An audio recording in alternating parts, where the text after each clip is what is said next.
Woo! What's going on, guys? Orms Form coming at you today with another video. In today's video, we're going to be talking about some Detroit Lions, some mini camp observations. It was day one of the 2024 season coming up. Mini camp starts. We've got more football information coming, and this is coming from guys like Jeremy Reisman, John Macaron, Tim Twentyman. Most of this is from Reisman and Macaron. A little bit of Tim Twentyman in there too. Big shout out to those three guys for getting out that Lions info so I can get it out to you guys as quick as I can, and I can give my thoughts on it as well. So the OTAs end, minicamp starts. It's supposed to be a 3-day event, or like 3 day of practice, and I'm hoping that we get 3 days of actual information, because sometimes they don't allow the reporters to come in for certain days. But day one, the reporters are there. Hopefully day 2, day 3, we can get some more reports too. But this is day one, so it's a little bit lengthy. It's going to be a long one, I think, so we'll talk about it. But guys that came back, some players that came back: offensive guard Coyote Wasika, offensive guard Christian Mahogany, the rookie out of Boston College, wide receiver Antoine Green, cornerback Carlton Davis, outside linebacker James Houston, nice to have him back, center Frank Ragnow, and linebacker Alex Anzalone. Safety Kirby Joseph was doing no drills, but he had that hip surgery, but he was seen moving around, doing some individual work with the trainers, and I'll probably repeat that later on because I know that looks familiar. But anyways, Brian Branch was there, but in a walking boot as well. Emmanuel Mosley was not there. He was having the birth of his child, so congratulations to Emmanuel Mosley and his wife for the birth of their baby. Left tackle Taylor Decker, cornerback Terrion Arnold, the rookie, outside linebacker Marcus Davenport, and running back Jahmyr Gibbs were in attendance but not practicing. I think some of these guys were working with trainers, though. Gibbs for sure. I think Davenport, and there's another player. I'll probably talk about it later on at the end, because I know it's at the end. But at least Gibbs and Davenport were out there working along with the trainers, getting some work done on themselves, or doing whatever they were doing. Cornerback Craig James, cornerback Emmanuel Mosley, like I said, not there. Nose tackle DJ Reader, defensive tackle Kyle Pico, and outside linebacker UDFA Nate Lynn, not practicing. We're going to talk about Mosley and his baby. And then cornerback Enos Rakestraw Jr. was seen running around against the third stringers of the wide receivers, against the third string offense, working with the third string defense, getting some work in there. And then Sheila Hamp was there as well too. So good to see her showing some support to her fellas there. Obviously, right? The boss is in the building, so it's time to step up. Dan Campbell, had some words. He came out and he said he wanted to really focus on this 3-day mini camp on situational drills and red zone work. So, game scenarios, different types of game scenarios. Wide receiver Amon-Ra St. Brown doing his thing, making a one-handed touchdown catch earlier, so make it look like the offense was going to stand out right away. But the defense said, nah, that's not going to happen. They ended up getting about 4 interceptions and numerous sacks. No pads, no anything like that going on right now, but sacks. We're gonna call those sacks. So you know what I mean. So the defense was stepping up, even though the offense did have some things going on too. Now we got some talk about safety Brandon Joseph, 6'1", 190-pound guy, played for Fighting Notre Dame, Fighting Irish. Northwestern Wildcats. He's better as a Wildcat, probably. This is a guy that, you have to remember, this kid had 9 interceptions in like 2 years at Northwestern, and then had 1 at Notre Dame. He was a ball hawk at Northwestern. He did about 3-4 years of college football, and he ended up being a UDFA for the Detroit Lions, and now he's getting a lot of looks. We talked about this, I think, earlier in the OTAs. He's getting some first-team reps with guys like Branch and Kirby not really practicing. So we did some red zone drills. The D coming up big, offense as well. Joseph working with the first team. He had an interception on Goff. He did get beat once pretty bad, but Dan Campbell is giving Joseph huge props. He's giving him some big props. He spent the entire 2023 season on the practice squad. Campbell sees a lot of growth in this kid, noticing his intelligence and his instincts. Campbell wanted to call him up last year, but they never really got an opportunity. And he's starting to really, like, you know, become like one of Campbell's favorites, it seems like.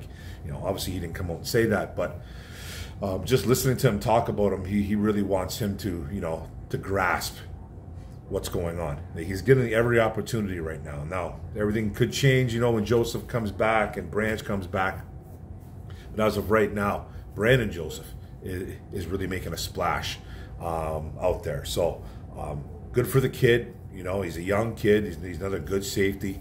He was a ball hockey safety in college a little bit, and let's see what happens. He did have six interceptions at Northwestern a couple years back. So, and then, you know, the offense was struggling a little bit. Quarterback Hendon Hooker still on that hit and miss thing that's going on right now. He had a pick six to cornerback Khalil Dorsey, took it to the house in a situational drill. He's still holding onto the ball way too long, apparently, resulting in sacks. Levi had one. Levi had a couple sacks, I believe, on a day, so good for him. We'll talk about that in a bit too. But he drew a little bit of fire from the head coach, MCDC. Who knows what he was said, but he let Hooker know that he's holding on to the ball too damn long. He's saying you have to get rid of the ball, do something with it. You know, you're not saying throw it into a crowd, but get rid of that ball. So he's looking for plays a little bit too much, and you know that this is the NFL. This isn't Tennessee. This isn't the SEC. You know what I mean? This is the National Football League. You have to get rid of that ball a little bit quicker. And every day we're hearing something about how, you know, how he's hit and miss. He's doing well. He's throwing the ball well here, but he does hold on to the ball too much, and his accuracy, he's still having accuracy issues apparently. And then there was a 7-on-7. He did find running back Sione Vaikai, the rookie, in the end zone. Vaikai caught at least two touchdowns, I believe, 2 or 3 touchdowns on the day. One was a really nice diving catch, apparently. And then Hooker made a really great pass to wide receiver Maurice Alexander for a touchdown. C.J. Moore was in coverage. Then another touchdown to Donovan Peoples-Jones, covered by C.J. Moore again. So, you know, Hooker hit and miss, looking good, looking bad, looking good, looking bad, inconsistent. That's what he's doing. But it's there, but it's not. It's there, but it's not. So, you know, he's having some trouble. He needs to sharpen up a little bit. Goff was struggling too, apparently, on situational drills. We talked about Brandon Joseph a little bit, the UDFA they brought in last year, the safety, and he's trying to get acclimated to that first team right now. He picked off Jared Goff. Then I think there was 2 more. I think he threw 2 more interceptions, both to linebacker Jack Campbell. I'm not 100% sure that 2 of them were from Goff to Campbell, but I know Jack Campbell did have 2 interceptions on the day, and one was in the end zone, I'm pretty sure. So not 100% though if it was Goff. But Goff did throw at least 2 or 3 picks. He did for sure throw 2 or 3 picks. Now the rookie reports.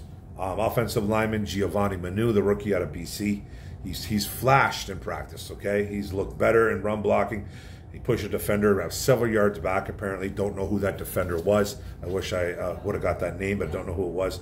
But he looks a little shaky in pass protection. Feet look a little bit off, bad feet. So he's a work in progress, man. And Campbell came out and said, he's like, he's going to have these days where he comes out, he looks really good, he's going to pop, then he's going to have a bad day, this and that. He goes, we want to see him do it earlier than later, but he goes, as of right now, he's just developing, and you have to make sure this kid just develops first before we really criticize and really get into this kid's game. So, you know, he's brand new. He's a kid. He's young. Then head coach Dan Campbell expects growing pains from Manu, like I already said. Defensive tackle Makai Wingo, the rookie at LSU, is impressing with his versatility. He's getting to the quarterback. He's shown a lot of skill on adding pressure and getting to the quarterback, something that this team lacks big time.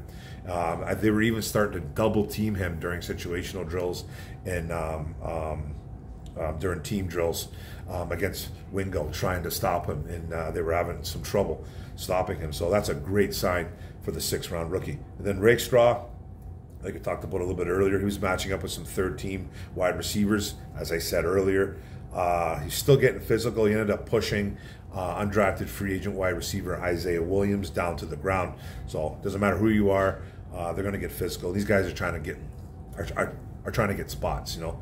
And Williams needs to get a little bit tough too. So, but he ended up getting shoved to the ground by Rakestraw. And then UDFA Williams, the wide receiver just talking about, he did have a touchdown from Nate Sudfeld in a red zone drill. I guess Sudfeld looked a little bit, he didn't look too bad. Apparently too, from what I was reading, there wasn't a lot of negativity about Nate Sudfeld, so he's looking good. This quarterback 2 battle could be heated up. It could be a heated up battle. As of right now, it's super early. It's only the beginning of June, so we don't really want to get too involved in it. But you know, with Hooker being up and down, Sudfeld looking decent, you know, it's turning out to be maybe a good QB2 battle. Who knows, man? Then Vaikai, the rookie, you know, pair of scores obviously from Hendon Hooker, which is a great sign too as well. And we love seeing that. Now we got some more stuff going on. These are the kind of quick one-hitters. Wide receiver Khalif Raymond did have a really nice day again. He's a strong day, several targets and touchdowns during team drills. 2 touchdowns from Goff, Brandon Joseph in coverage. And you got to remember, Khalif Raymond is trying to get that number 3 spot this year. That wide receiver 3, and wide receiver 4 look to be pretty much wide open, and I think it's going to be between Khalif and Donovan Peoples-Jones. I don't see anybody else really pushing those guys unless Green comes out of nowhere, or an Isaiah Williams. You see a Caden Davis. I don't really see the 1 through 4 not being St. Brown, J-Mo, Khalif, and Donovan Peoples-Jones. And you could switch Donovan Peoples-Jones and Khalif game to game, whatever. I think the 1 through 4 is pretty much set. But Khalif is stacking some pretty good games, pretty good practices anyways. Wide receiver J-Mo did get muscled off his route by safety Ifeatu Melifonwu. There's a big size difference there. If he's a big kid. If he's a big kid and he muscled off J-Mo off his route and it threw off his route. So, J-Mo needs to get better at that. So Campbell was a force all day, like I said. Jack Campbell was a force all day. He did get beat badly by Laporta on one route. It's going to happen. Laporta's he's gonna eat you up. He did make up for it with the pick, though. He had 2 picks. So, but he is playing that Mike linebacker right now. And Barnes looks to be, as of right now, that kind of linebacker 3, kind of coming in and out. You know, it's as of right now, he's that 3rd guy coming in at the linebacker spot. Number 4, don't really know quite yet. It's probably going to be, my guess would be Jalen Reeves-Maybin, but you know, for sure it's Anzalone and Campbell, and then it's going to be maybe a mix of Barnes and maybe Malcolm Rodriguez in there too as well. So, but at the moment it's Barnes as that 3rd guy coming in. Anzalone, noticing Campbell looking way more comfortable in the offense too, saying that he looks more comfortable calling plays. Just going through the motions. Just you can tell he's made a big difference in year 2 already. Hooker's still getting most of the 2nd and 3rd team reps, like we talked about. They're really focusing on getting this kid's development. They're practically handing him this. They're begging him. They're begging him to not mess this up. That's basically what it is. And he's been up and down. He's looked good. He's looked bad. Like I said, you know, he needs to be consistent. He's very inconsistent right now. I don't see how Sudfeld does beat him, but it could be a battle. You know what I mean? Like I said earlier, it could be a battle, but I just don't see how he's going to beat him. But you know, they're trying to get this kid developed, and they're giving him all the reps that they can. He's getting all the reps. Wide receiver Caden Davis is stacking up impressive plays as well too. Toe tapping touchdown during the red zone drills. Chris Spielman's out there. He's underneath the goalpost, and he was waving it off like it was incomplete. So you know, you can't take the football out of Chris Spielman, man. He's still a linebacker at heart, man. Out there getting emotional and showing a lot of passion. They did work on some punts, just punts. Jalen Reeves-Maybin was the personal protector of Jack Fox. CJ Moore was on the blocking on the edge. He was on the line blocking on the edge. You got two of the best special teamers right there, and Jalen Reeves-Maybin and CJ Moore. CJ Moore coming back as he was suspended from the NFL for a year for actual betting on the NFL, and they brought him back because he's a great special teams player. Khalif Raymond was the primary punt returner. Maurice Alexander pretty much there too. There was guys like Jalen Calhoun, the UDFA, and Tom Kennedy still sticking around. Isaiah Williams, and you even seen J-Mo out there fielding punts. So That'd be something if they get J-Mo back there. I doubt that will happen, though. I really doubt it will happen. Like I said earlier, Levi Onwuzurike, who's kind of fighting for his life, I think, this season, in the 2024 season. He's going to be a guy that's going to really need to get himself motivated, to really stack good days at practice. He had 2 sacks, pressures on the day. He did almost take out Hendon Hooker, though, apparently, on one attempt. He barreled in, kind of untouched, or just got through and just missiled and just stumbled almost right into Hooker's legs. Hooker sidestepped him, avoided all kinds of contact, thank goodness, because it was close. It might have been a pretty bad one. But yeah, man, he created some pressure, and he got some sacks in a day. He was making some noise. Vaikai, the rookie, like I talked about earlier, he continues to shine as a wide receiver. He's catching everything out of the backfield, even caught a couple touchdown passes like we talked about. There's a chance he could push Craig Reynolds, I think, as RB3. I think RB3, RB3 is pretty locked up by Craig Reynolds. But this is a guy that, he's just a pure athlete. He just looks the part. And he's playing really well right now. So, Jamar Jefferson, you could pretty much say goodbye to Jamar. Really, you could really say goodbye to him, I think. And, it's going to be interesting to see if maybe they move Vaikai to fullback. You know how they love keeping fullbacks on this team? Can't remember the guy's name. Can't remember the fullback's name. That's incredible. But, Vaikai could take that spot, right? Vaikai could take that spot, and maybe they'll use him more. So who knows? Then St. Brown, he continues to dominate as usual. He's the focal point of this offense. That hasn't changed. It is St. Brown's offense. We are a running offense as well, but it's St. Brown's offense. So he had back-to-back touchdowns in red zone drills, one between Alex Anzalone and Jack Campbell, just kind of slipped in there, and then another where he kind of confused Melafonu and Davis. They had a little bit of miscommunication. He got wide open very easily. So he was scoring touchdowns all day. He had a few on the day. And then, like I said earlier, Gibbs, Joseph, Brandon Joseph, Kirby Joseph, and Marcus Davenport were working with the trainers, which I wanted to say earlier on the video. And then I'm going to end it with this, man. Linebacker Malcolm Rodriguez did have a dropped interception. He did make a nice play, but he dropped the pick. It was thrown by Hendon Hooker. He needs to make those plays and to kind of seal a spot on this team. I don't think he's going to get cut. I don't think Malcolm Rodriguez is on the bubble. I think he's still a very good football player. At worst, I think he's linebacker 4 on this team, possibly 5. It all depends what they really want to do with Jalen Reeves-Maybin. I think Jalen Reeves-Maybin is overall better, but Rodriguez could make a little bit of a splash because he's a really good special teamer as well. So, it's good to have that. It's good to have that depth. It's good to have that special team ability for these guys. So that's it, guys. We're 18 and change. I thought it was going to be a little bit longer than that, but thanks to guys like Macaron and Jeremy Reisman, Tim Twentyman, those guys pumping this stuff out. That's day 1 done of the mandatory mini camps. Most everybody in attendance. I think the only guy that wasn't in attendance was Emmanuel Mosley. He was the only guy that wasn't there, but it was because of the birth of his child. And congratulations again on that, Mr. E. But thanks a lot, guys. Thanks for coming into the video and watching me talk about our beloved Detroit Lions. I appreciate it. Don't forget to hit the subscribe button at the bottom right.